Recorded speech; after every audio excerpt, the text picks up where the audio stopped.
నమస్కారం. జూలై 19 నుండి జూలై 25వ తేదీ వరకు గోచార వార ఫలితాలు కర్కాటక రాశి వారికి. అయితే ఈ వారంలో మీ రాశి అధిపతి అయిన చంద్రుడు కన్యా రాశి నుండి వృశ్చిక రాశి వరకు కూడా సంచరించడం జరుగుతుంది. 3 రాశుల మీదుగా ఈ వారంలో. అంటే కన్యా రాశిలో ఉత్తర ఫాల్గుణి 2వ పాదం నుండి వృశ్చిక రాశిలో జ్యేష్ఠ నక్షత్రం 3వ పాదం వరకు సంచరించడం జరుగుతుంది. ఈ గ్రహాల స్థితిని పరిశీలిస్తే ఇతర గ్రహాలని మీ రాశిలో రవి గురుడు సంచారం, గురుడు ఉచ్చ స్థితిలో సంచారం చేస్తున్నాడు. మీ రాశికి 3, 12 అధిపతి అయిన బుధుడు 12వ ఇల్లు అయిన మిథున రాశిలో వక్రించి ఉన్నాడు. సింహరాశిలో శుక్రకేతువులు, కుంభంలో రాహువు, మీనంలో వక్రశని, వృషభంలో కుజుడు 11వ స్థానం లాభస్థానంలో కుజుడు సంచరిస్తున్నారు. గ్రహాల శుభాశుభ ఫలితాలు సమంగా వేగంగా ఉన్నాయి అని చెప్పచ్చు. రాశిలో ఉచ్చ గురువు పర్వాలేదు, బాగానే ఉంటుంది. 2లో శుక్రుడు కొద్దిపాటి యోగిస్తాడు, కాకపోతే కేతువుతో కలిసి ఉన్నందున కొన్ని రకాలైన ఇబ్బందులు ఉంటాయి. ఇక కర్కాటక రాశికి అష్టమంలో రాహు అనుకూలం కాదు, నవమంలో వక్రీశని అనుకూలం కాదు, లాభస్థానంలో కుజుడు ఈ వారంలో కొద్దిపాటి అనుకూలతలు ఉంటాయి. శత్రుక్షేత్రం అయినా కానీ అనుకూలతలు ఉంటాయి. అయితే వ్యయ స్థానంలో వక్రించిన బుధుడు సంచరిస్తున్నాడు. ఇక 3కి 12కి మామూలుగా బుధుడు అనుకూలంగా ఉన్న వ్యయ స్థానం కాబట్టి దాన్ని వక్రించి ఉన్నాడు కాబట్టి అక్కడ మిశ్రమ ఫలితాలు కూడా ఆశించలేము అనేది చెప్తున్నాం. ఇక రాశిలో రవి గురువుడు అయితే కనుక వీరి సంయోగం వల్ల ఏమవుతుందంటే ఈ కర్కాటక రాశి వారికి ఈ వారంలో ఆలోచనలకు మీ ఈ బయట సమాజంలో మంచి గుర్తింపు లభిస్తుంది. వీరి ఆలోచనలు చాలా బాగుంటాయి. గురుడి బలం వల్ల మానసిక ప్రశాంతత, గౌరవం కూడా కలుగుతాయి అనేది చెప్పచ్చు.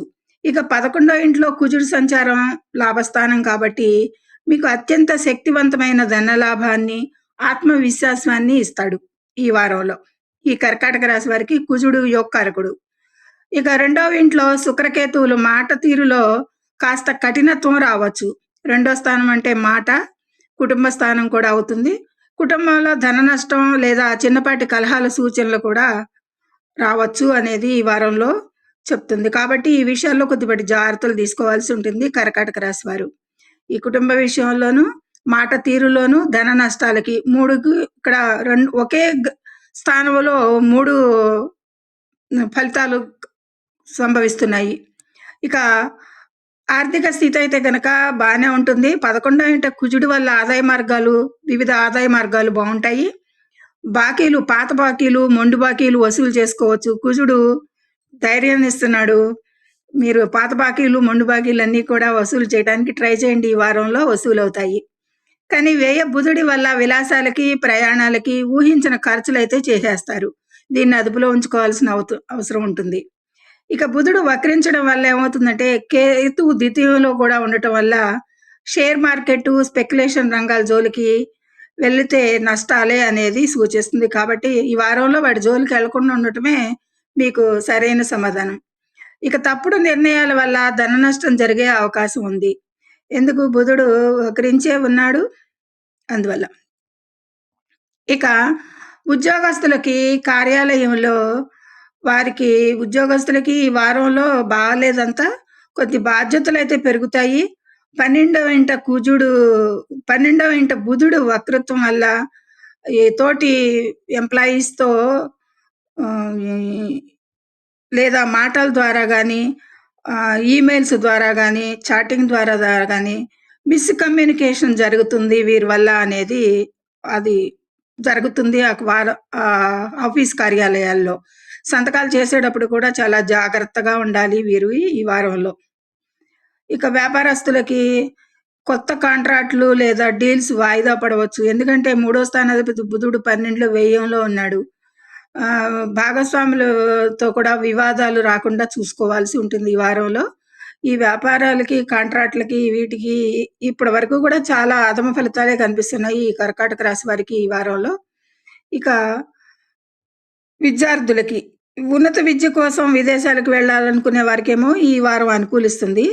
కానీ సాధారణ పోటీ పరీక్షలు రాసే విద్యార్థులకేమో ఏకాగ్రత లోపిస్తుంది. అంటే వీరి ధ్యాస వేరే మడుతుంది అనేది చూపిస్తుంది.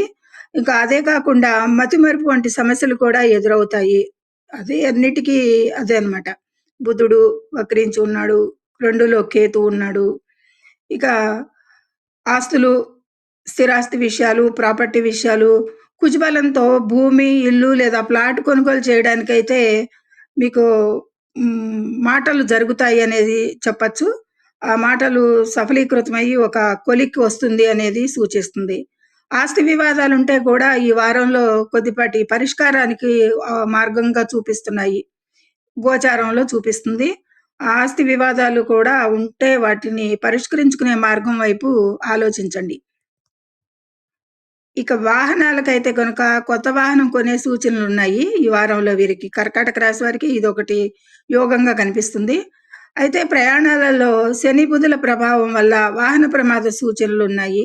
అతివేగంగా ప్రయాణించకండి అనేది ఒక సూచన. యాక్సిడెంట్ ఇండికేషన్స్ బాగా కనిపిస్తున్నాయి. ఇక ప్రయాణాలైతే గనక వ్యయ బుధుడి వల్ల అకస్మాత్తుగా దూర ప్రయాణాలు చేయాల్సి రావచ్చు.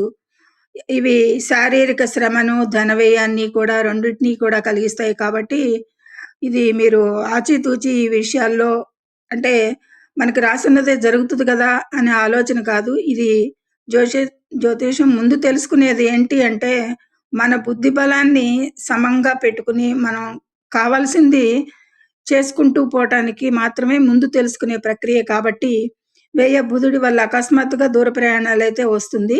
కానీ ఇది శారీరక శ్రమను, ధన వ్యయాన్ని ఇస్తాయి కాబట్టి, ఈ 2 విషయాల్లో ముందు జాగ్రత్తగా ప్లాన్ చేసుకోండి. అది. ఇక కుటుంబాలు, బంధాలు, శుక్రకేతువుల వల్ల కుటుంబ సభ్యులతో ముఖ్యంగా జీవిత భాగస్వామితో చిన్న విషయాలకే గొడవలు రాస్తాయి. బంధువులతో అనవసరమైన విషయాల్లో కూడా ఆర్గ్యుమెంట్స్ బాగా వస్తాయి. ఆర్గ్యుమెంట్స్‌కు దిగుతారు. కాబట్టి జాగ్రత్త పడండి ఆర్గ్యుమెంట్‌కి దిగకుండా. ఇక ఈ వారంలో ఇలా ఉందని గ్రహచారం ఎప్పుడూ ఇలాగే ఉండదు కాబట్టి, మీరు కొంచెం సంయమనం పాటించి, అనవసర గొడవలకి, వాదోపవాదాలకి బంధువులతో వెళ్ళకుండా ఉండాలి. ఇక కోర్టు వ్యవహారాల్లో ఎంతైనా కొంత పురోగతి ఉంటుంది ఈ వారంలో. ఈ కర్కాటక రాశి వారికి బానే ఉంది. అది ఆ విషయంలో కొద్దిపాటి ముందంజుగానే ఉంది. శత్రువులు మీపై ఇక మీకు శత్రువుల బాధ ఈ వారంలో ఉండదు. వారు మిమ్మల్ని ఏం సాధించలేరు ఈ వారంలో. కానీ వ్యయాల నియంత్రణ మాత్రం చాలా ముఖ్యం. అన్ని విధాలా కూడా కోర్టు కేసులకే గానీ, సొంత ఖర్చులకే గానీ, ప్రయాణ ఖర్చులకే గానీ, విద్యార్థులకి ఖర్చులకే గానీ, ఏదైనా సరే ఈ వారం అంతా మీకు ఖర్చు, ఖర్చు, ఖర్చు. దాన్ని చాలా బడ్జెట్ ప్లాన్ చేసుకొని అప్పులు పాలవకుండా ఉండే విధంగా మీరు ప్లాన్ చేసుకుంటారని ఇంత ఇదిగా చెప్పటం.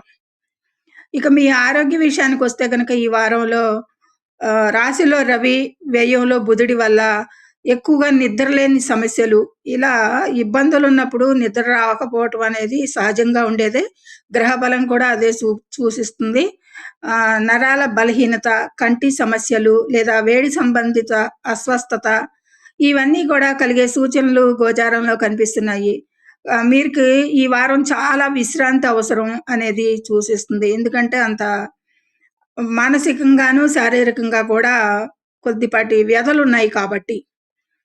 ఇక 9వ ఇంట శని వక్రించడం వల్ల ఏమవుతుందంటే, తండ్రి గారి ఆరోగ్యం ఆందోళన కలిగించవచ్చు ఈ వారంలో కొద్దిపాటు. ఇక దీర్ఘకాలిక వ్యాధులైతే గనక తిరగబెట్టే ప్రమాదం ఉంది వారికి కూడా. తక్షణ వైద్య సంప్రదింపులు అవసరంగా సూచిస్తుంది గోచారంలో. ఇది గ్రహాల వారీగా, రాసుల గ్రహాల వారీగా, స్థానాల వారీగా గ్రహ సంయోగాలకి, చంద్ర సంయోగానికి కూడా కలిపి దృష్టి, యుతి, సమన్వత్వానుగుణంగా అన్ని రంగాల వారికి కూడా శుభాశుభ ఫలితాలు చెప్పుకున్నాము. కానీ అధమ ఫలితాలే ఎక్కువగా గోచరిస్తున్నాయి కాబట్టి, ఈ కర్కాటక రాశి వారి ఈ వారంలో చాలా జాగ్రత్తగా చెప్పిన విషయాలన్నిటికీ కూడా ముందు ప్లాన్ చేసుకుంటూ ఆరోగ్యం పరంగా గానీ, ఏదైనా సరే పైన మళ్ళీ ఒకసారి వీడియో వినండి. నేను సమయానుకూలత వల్ల గబగబా చెప్పటం జరుగుతుంది. వీడియో లెంగ్తీగా అయిపోతుంది అనే విషయంలో తక్కువ టైంలో ఎక్కువ సమాచారం ఇవ్వాలని నా ఆతృత. ఇక కర్కాటక రాశిలో 3 నక్షత్రాలుంటాయి. పునర్వసు నక్షత్రం 4 పాదం ఒకటి.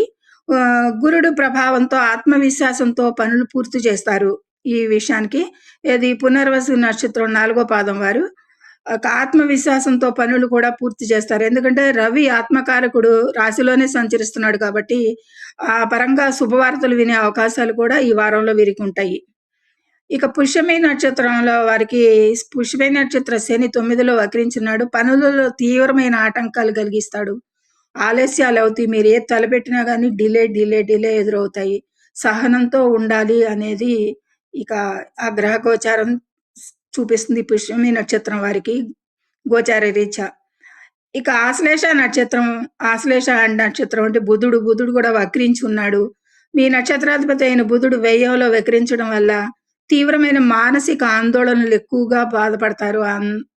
బంధువులతో వైర్యాలు పెట్టుకుంటారు. ఇక జాగ్రత్త ఈ వారంలో ఈ కర్కాటక రాశి వారికి అన్ని విధాలా కూడా చాలా అధమ ఫలితాలే కనిపిస్తున్నాయి. ఇప్పటి వరకు 3 రాశులు చెప్పుకోవడం జరిగింది. ఇంత లీస్ట్ రిజల్ట్స్ ఈ కర్కాటక రాశి వారికి ఈ వారం ఎదుర్కోబోతున్నారు. చాలా జాగ్రత్తగా ఉండాలి. ఇక తీవ్ర సమస్యలకు అద్భుత పరిహారాలు సూచిస్తున్నాను. బుధ దోష నివారణకు వక్ర బుధునికి బుధవారం రోజు విష్ణు సహస్రనామ పారాయణం చేయండి. బలోపేతం చేయటానికి బుధుడిని. పచ్చ పెసలు దానం చేయడం లేదా ఆవుకు తినిపించడం వల్ల కమ్యూనికేషన్ లోపాలు, ధన నష్టాలు, వివాదాలు ఇవన్నీ కూడా తగ్గుముఖం పడతాయి అనేది చెప్పటం. ఇక ఆరోగ్యానికి, ప్రమాదాలకి వీటన్నిటికీ కూడా ప్రతిరోజు హనుమాన్ చాలీసా 3 సార్లు పఠించండి. రాహు, శని దోషాల కోసం శివాలయంలో దీపారాధన చేయండి. ఇక ఇక పితృ ఆరోగ్యం కోసం అంటే 9లో అంటే శని వక్రించి 9లో ఉన్నాడు కాబట్టి శనివారం రోజు పేదలకు నల్ల నువ్వులు లేదా అన్నదానం చేయడం మంచిది. ఆయన తండ్రి గారి ఆరోగ్యం చాలా కష్టంగా కనిపిస్తోంది ఈ వారంలో అనేది సూచించడం జరుగుతుంది. ఇది ఈ వారంలో సమగ్ర సమాచారం కర్కాటక రాశి వారికి. ఉన్నది ఉన్నట్టుగా నాకు యాక్యురేట్‌గా గోచార ఫలితాలైతే చెప్పటం జరిగింది. ఇదే దశ, దిశ కూడా వారి జన్మ జాతకంలో నడుస్తుంటే ఈ ఫలితాలు అచ్చంగా ఎంత ప్రతికూలంగా కూడా ఉంటాయి అనేది చెప్పొచ్చు. కాకపోతే అక్కడ కొందరికి గ్రహ మార్పులు, దశ మార్పులు ఉంటాయి కాబట్టి వీటిల్లో కొద్దిపాటి మార్పులు ఉంటాయి. గోచార అంచనాలైతే మాత్రం చాలా యాక్యురేట్‌గా చెప్పటం జరిగింది. ఇది ఈ వి ఈ విషయానికి ఇది. సర్వే జనం సుఖినో భవంతు. నా ఛానల్‌ని సబ్స్క్రైబ్ చేయండి. మరింత అప్డేట్స్ కోసం స్నేహితులకి షేర్ చేయండి. కామెంట్ పెట్టండి. మీకు ఎలా ఫలితాలు మీరు చెప్పినయి ఏమన్నా మీకు అనుభవంలోకి వస్తున్నాయా లేదా అనేది మరి కూడా ఇవన్నీ కూడా. సర్వే జనో సుఖినో భవంతు. జై శ్రీరామ్.